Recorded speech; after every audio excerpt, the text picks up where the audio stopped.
자, 이슈 포커스 기호일보 한동식 국장 나오셨습니다. 어서 오십시오. 네, 안녕하세요. 네. 자, 이학재 국민의힘 인천시당 위원장이 어제 인천과 인접한 부천, 시흥, 또 김포 등을 통합을 해서 인구 500만 도시로 만들자는 그런 제안을 했다고 하는데요. 자, 이게 어떤 내용입니까?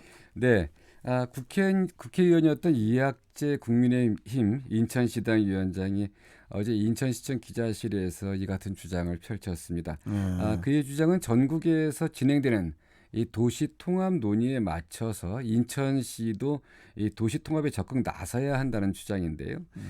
현재 부울경, 그러니까 이제 부산, 울산, 경남, 그리고 대구, 경북, 그리고 전남, 광주, 이 세종, 대전 등에서 이 통합 논의가 활발히 진행되는 것이 이제 사실인데요. 예. 이 같은 추세에 따라 인천도 인접해 있는 부천, 시흥, 김포 등과 통합 논의를 시작해야 할 때라는 게 이제 이 위원장의 이 설명인데요. 예. 현재 인천은 300만 명에 약간 못 미치지만 인구는 계속 증가 추세에 있고요. 예. 그리고 여기에 이제 부천시 86만, 그리고 시흥시 48만, 그리고 김포시 이 42만 명 등을 통합하면 이 460만여 명이 되는데요. 예. 이렇게 해서 500만 명이 육박하는 거대 도시가 탄생할 수 있다는 얘기입니다. 예. 예. 아니 근데 어떻게 이게 지금 통합이 쉽지 않을 것 같은데 네. 이 통합을 주장하는 진짜 이유가 뭘까요? 예, 당장 이들 도시와 통합해야 할 이 뚜렷한 이유가 있는지는 잘 모르겠습니다만 이 위원장의 말을 빌리자면 부천과 시흥, 김포 등은 인천과 생활권이 맞닿아 통합에 큰 이질감이 없다는 주장을 펼치고 있는데요. 실제 부천시는 인천 부평구와 시흥시, 그리고 계양구와 김포시 등에 맞닿아 있고요.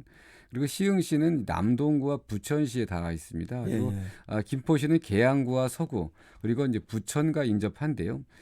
이 위원장은 인천시가 이들 도시와 통합하면 인천 인구 500만 명의 거대 도시로 이제 규모의 경쟁력을 갖춘 도시로 발돋움할 수 있다고 이제 주장하고요.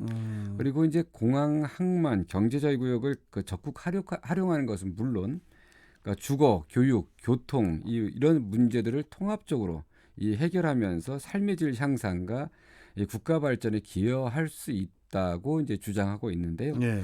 이 통합을 위해 여야 정치권과 시민사회 단체 등이 이제 뜻을 모아서 적극 나서야 한다 이렇게 주장하고 있는데 이 뜻대로 될지는 모르겠습니다. 근데 이제 상식적으로 저희들이 이렇게 생각할 때 네.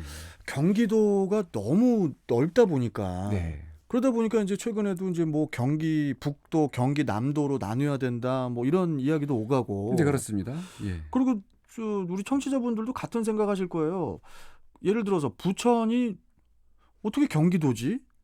바로 그 인천하고 붙어 있는데 뭐 이렇게 생각하시는 분들도 있고, 또 김포 같은 경우에는 옛날에 김포가 인천에 이렇게 있지 않았나요?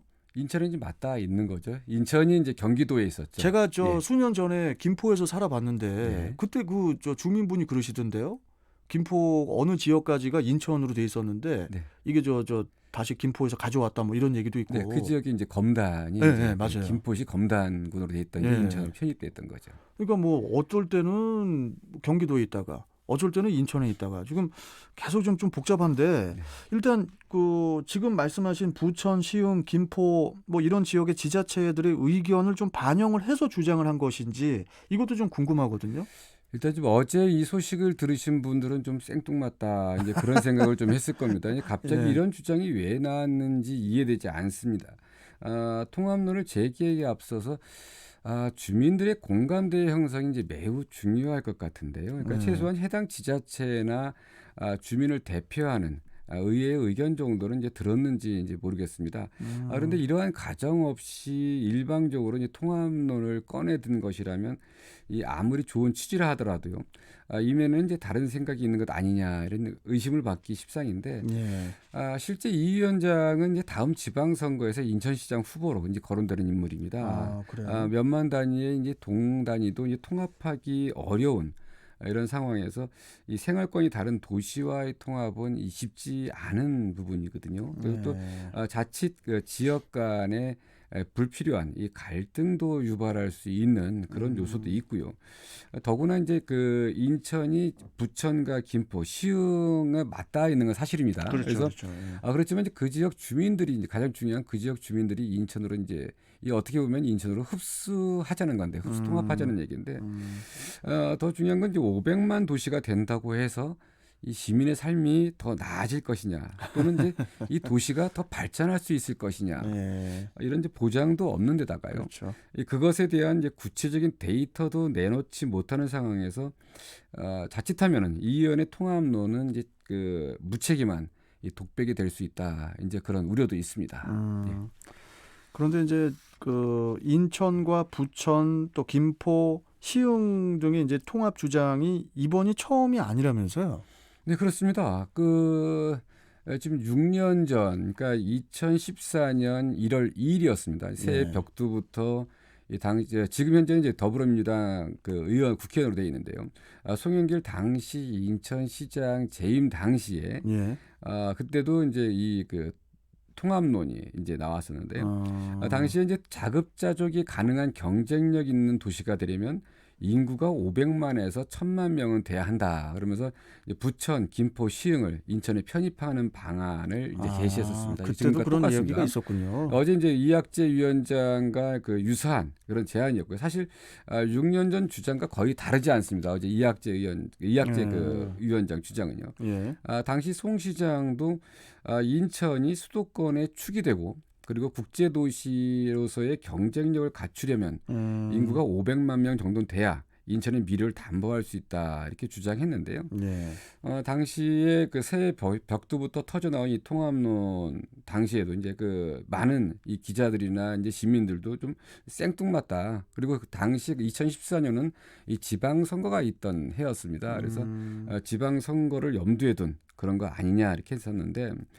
이 500만 명 정도 돼야 부산을 제치고 2위 도시가 된다고 이런 주장인데 이렇게 해서 2위 도시가 되면 또 뭐 하겠습니까? 이게 인천이 갖춰야 할 이 경쟁력이라든가 인프라도 지금 많이 부족한 상황인데 어쨌든 6년 만에 이 되풀이되는 이 도시 통합론 우리 그 애청자들께서는 어떻게 생각하시는지 좀 궁금합니다. 우리 한동식 국장님께서는 어떻게 생각하세요? 좀 이 통합이라고 하는 게 예. 일단 뭐 그 주민들이 일단 좀 원해야 되는 부분이고요. 예. 원하지 않는데 어느 날 갑자기 누가 통합하자 한다 그래서 뭐 시민들이 네 하고 쫓아갈 리는 없을 거고요. 그러니까 상당한 좀 논의와 어떤 절차도 필요한데 쉽지 않은 겁니다. 또 어떤 분들은 그럴 거예요. 뭐 통합이 돼도 되고 안 돼도 되고 이런 분들도 계실 것 같은데. 예. 근데 제 개인적인 생각으로는 그 아까 처음에 서두에 말씀드렸지만은 경기도가 너무 넓어요. 예, 너무 좀 넓어서 그러다 보니까 이제 뭐 경기 남도, 경기 북도 이야기도 나오고 하는데. 근데 지금 예. 추세가 이 좀 작게 이 자르는 분위기 아닙니까? 지금 분도라고 하는 근데 부분도 또 광주하고 전남은 또 그렇죠. 통합 이야기가 또 나오고 통합 얘기 있고. 나오긴 하지만 이제 그런 이제 지방과 이 수도권이 다른 이런 현실도 좀 있을 겁니다. 예. 그러니까 한동식 국장님께서는 통합은 좀 싫다 이런 말씀이시죠? 싫다기보단 이제 그 예. 가능성이 희박하고요. 가능성이 희박하다. 일단 시민들이 원하지 않을 겁니다. 예. 알겠습니다. 자, 오늘 말씀 잘 들었고요. 내일 뵙겠습니다. 고맙습니다. 감사합니다. 자, 이슈 포커스 기호일보 한동식 국장이었습니다.